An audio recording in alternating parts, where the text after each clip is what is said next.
मित्रों, यदि ध्यान से हम अपने जीवन में समाज और राजनीति पर विचार करें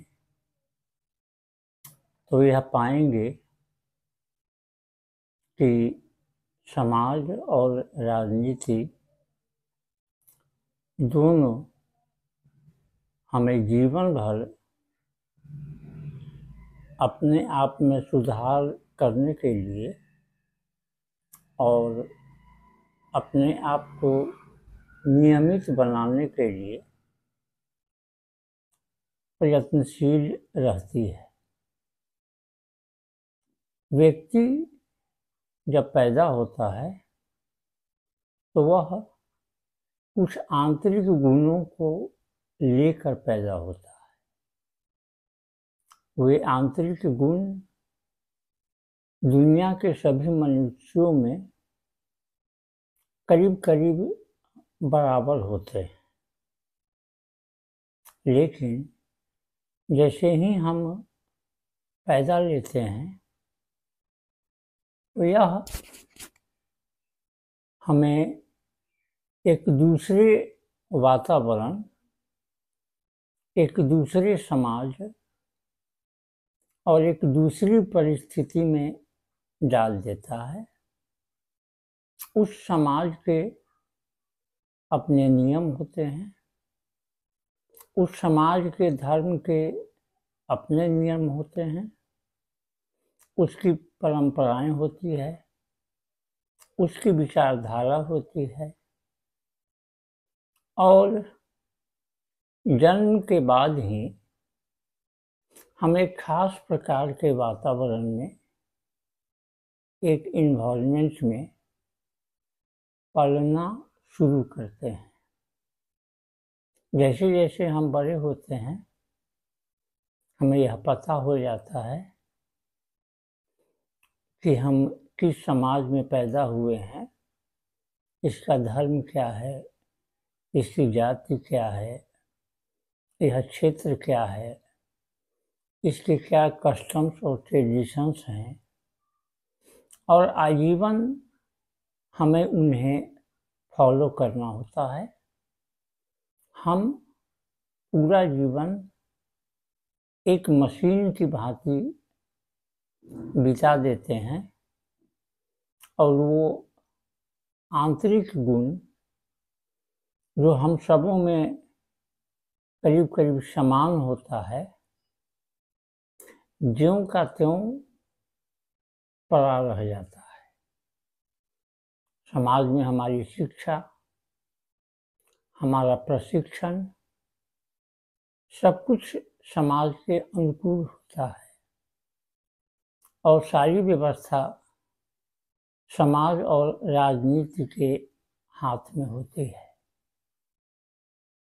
न तो समाज हमें आंतरिक गुणों का विकास करने देता है, न राजनीति ऐसा करने देती है और न ही हमारी शिक्षा व्यवस्था उन गुणों को उभारने या उन्हें विकसित होने का मौका देती है जिसे हम लेकर पैदा हुए हैं।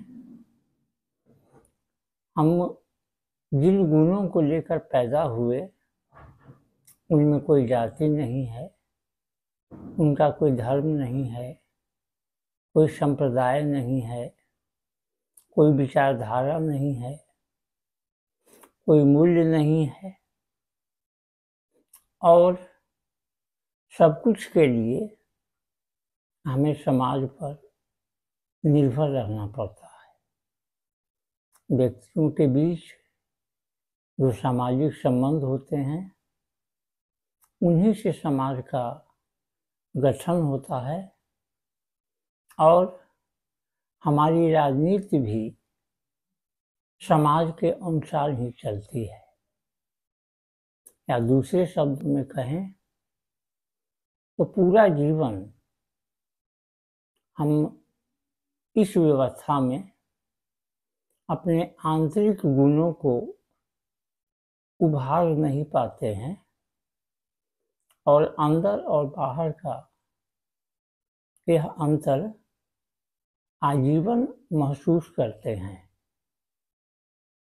इतना ही नहीं, दुनिया में जितने देश हैं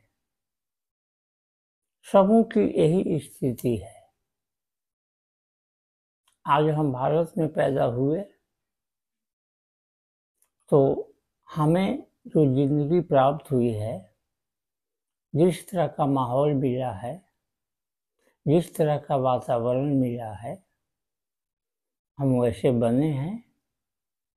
लेकिन अगर हम अमेरिका में जन्म लिए होते, चीन में जन्म लिए होते, दूसरे देशों में जन्म लिए होते, तो फिर हम वैसा जीवन नहीं जीते जैसा हम भारत में जी रहे हैं।